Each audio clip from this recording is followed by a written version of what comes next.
എനിക്ക് എത്ര സംശയമൊന്നുമില്ല. പവിത്രം വരും, എനിക്ക് ഉറപ്പാ. ചോദിച്ചു കേട്ടില്ലേ, അങ്ങനെ അങ്ങ് സുഖിച്ച് ജീവിക്കാൻ ഞാൻ നിന്നെ വിടുമെന്ന് തോന്നുന്നുണ്ടോ പവിത്ര? വെളുപ്പാങ്കാലത്ത് വീട്ടിലേക്ക് വന്ന് കയറിയിട്ട് മകളുടെ രക്ഷകയായി അവതരിച്ച മാലാഖയുടെ കഥ പറഞ്ഞ് ഒറ്റയടിക്ക് മാനസാന്തരപ്പെട്ട് ശാന്തിയുടെ സമാധാനത്തിന്റെയും വെള്ളരിപ്രാവായി മാറി ഞാനെന്ന് നീ അങ്ങ് പ്രഖ്യാപിച്ചാലേ അതങ്ങ് വെറും വയറ്റിൽ വെള്ളം തൊടാതെ വിഴുങ്ങാനും വേണ്ടി വിട്ടിയാണ് ഞാനെന്ന് തോന്നുന്നുണ്ടോ നിനക്ക്? നീ എന്താടാ കരുതി വെച്ചിരിക്കുന്നേ? ഇവിടെ വന്നു നിന്ന് ഞാൻ പരിശുദ്ധനായെന്നും പ്രണവിനെ വിട്ടുകൊടുക്കണമെന്നും മുഖത്ത് നോക്കി പറഞ്ഞ നിന്നെ ഭയന്ന് ഞങ്ങൾ പഞ്ചപുച്ഛം അടക്കി നിന്ന് തരുമെന്നോ? ഇതിന്റെയൊക്കെ ഭവിഷ്യത്ത് എന്തായിരിക്കും ഒരിക്കലെങ്കിലും ചിന്തിച്ചോ നീ? നീ പറഞ്ഞ നിധിയുടെ ദിവ്യാത്ഭുത പ്രവൃത്തി ഇനിയിപ്പൊ യാഥാർത്ഥ്യമാണെന്ന് തന്നെ വെച്ചോ. ആ ദൈവദൂതിക്ക് രക്ഷപ്പെടുത്തി തന്ന നിന്റെ മോളുടെ ജീവൻ പ്രണവിനെ വിട്ടുകൊടുത്ത ശേഷവും സുരക്ഷിതമായി സൂക്ഷിക്കാനുള്ള ത്രാണി നിനക്കുണ്ടെന്ന് തോന്നുന്നുണ്ടോ പവിത്ര? നോക്ക് സാറേ, എന്റെ മോളെന്ന് വെച്ചാൽ എനിക്ക് ജീവനാ. ഭാര്യയെ ഞാൻ സ്നേഹിക്കുന്നുണ്ടെന്നല്ലാതെ എന്നെ മനസ്സ് തുറന്ന് സ്നേഹിക്കാൻ അവൾക്ക് ആവുന്നുണ്ടോ എന്ന് എനിക്ക് അറിയില്ല. അത് അവളുടെ കുറ്റമല്ല, എന്റെ പ്രവൃത്തി ദോഷം. എത്ര പറഞ്ഞിട്ടും നേർവഴിക്ക് വരാത്തവനോടുള്ള അപത്യ അവളുടെ ഉള്ളിൽ. മതി സാറേ, ഇനി വയ്യ. എനിക്ക് അവരെയൊക്കെ സ്നേഹിക്കണം. അവരുടെ സ്നേഹം എനിക്ക് വേണം. എന്നെ വിട്ടേക്ക്, ഞാൻ എവിടെയെങ്കിലും പോയി ജീവിച്ചോളാം.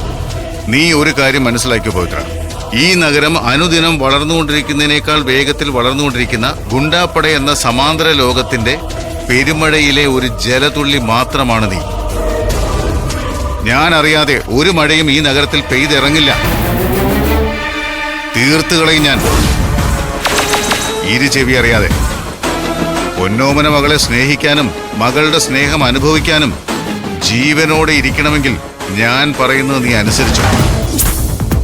അല്ലെങ്കിൽ ആക്സിഡന്റായി അവശതയിൽ കിടക്കുന്ന മകൾക്ക് ഒട്ടും വൈകാതെ അച്ഛന്റെ ചിതയ്ക്ക് കൊള്ളിവെക്കാനുള്ള ഭാഗ്യമായിരിക്കും നീ ഉണ്ടാക്കി കൊടുക്കുന്നത്. പേടിപ്പിക്കല്ലേ സാറേ? പേടിച്ചിട്ടില്ല എന്നോളം. ശീലം ഇല്ലാത്തുണ്ട. എനിക്ക് വാക്ക് പാലിക്കണം നിധി മേഡത്തിനുണ്ട്. ഓട്ടെ.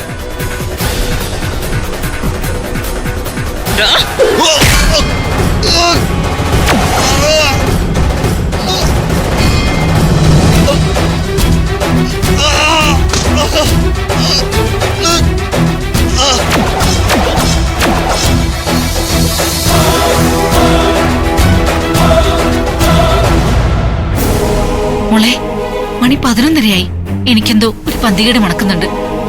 അങ്ങനൊന്നുമില്ല ആന്റി, നെഗറ്റീവ് ചിന്തിക്കല്ലേ. പവിത്രൻ അവിടെ എത്തി പ്രണവിനെ കാര്യങ്ങൾ പറഞ്ഞ് മനസ്സിലാക്കി ഇങ്ങോട്ട് കൊണ്ടുവരേണ്ടതല്ലേ?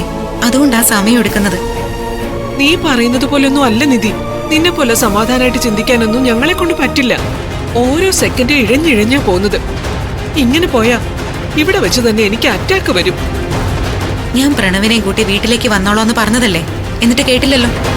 അവിടെ ഇരുന്ന് എനിക്ക് ഇതിലും വലിയ ടെൻഷൻ ആവും. ഇപ്പൊ നീ കൂടെ ഉണ്ടല്ലോ എന്നുള്ള സമാധാനമെങ്കിലും ഉണ്ട്. എങ്കി പിന്നെ ആ സമാധാനത്തിൽ നിന്നോ. പവിത്രനും പ്രണവും ഇപ്പൊ എത്തും, ടെൻഷൻ ആവാതിരിക്കും.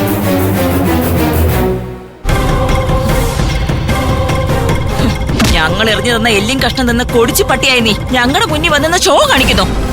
ഒന്ന് കളയും നിന്നെ. ജ്യോതി, വേണ്ട വേണ്ട, ഇനി തല്ലി അവൻ ചത്തു. ചാവട്ടേനെ.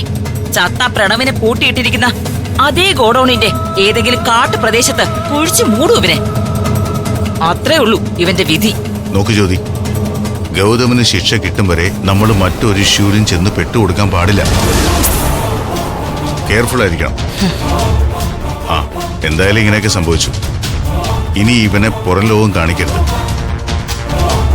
നമ്മളിവിടെ ഉപയോഗിക്കാതെ ഇട്ടിരിക്കുന്ന ഒരു മുറിയില്ലേ, അതിനകത്ത് ഇവനെ കൊണ്ടിട്ട് പൂട്ടാം. വെറുതെ പൂട്ടിയാ പോരാ, കൈയും കാലും കെട്ടിയിടണം.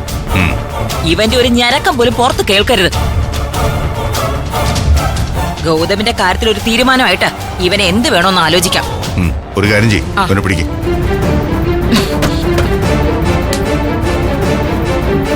ആ കയ്യിൽ പിടിക്കും.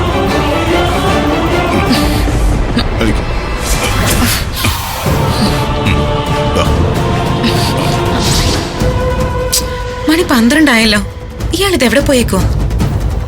ഞാൻ എന്തെങ്കിലും പറഞ്ഞാൽ ഉടനെ അത് നെഗറ്റീവ് ആണെന്ന് പറയും. ഉള്ളത് പറയാലോ. അവനെ എനിക്കത്ര വിശ്വാസം പോരാ. ഇനി ആ പവിത്രൻ ചതിക്കൂടി മോളെ? അവൻ നിന്നെ പറ്റിച്ചതായിരിക്കോ? ഒരിക്കലും പവിത്രൻ അങ്ങനെ ചെയ്യില്ലമ്മേ. മരണത്തെ മുഖാമുഖം കണ്ട് രക്ഷപ്പെട്ടു വന്ന സ്വന്തം മകളെ പിടിച്ച പവിത്രൻ സത്യം ചെയ്തത്. മകളെന്ന് പറഞ്ഞ പവിത്രന് ജീവന.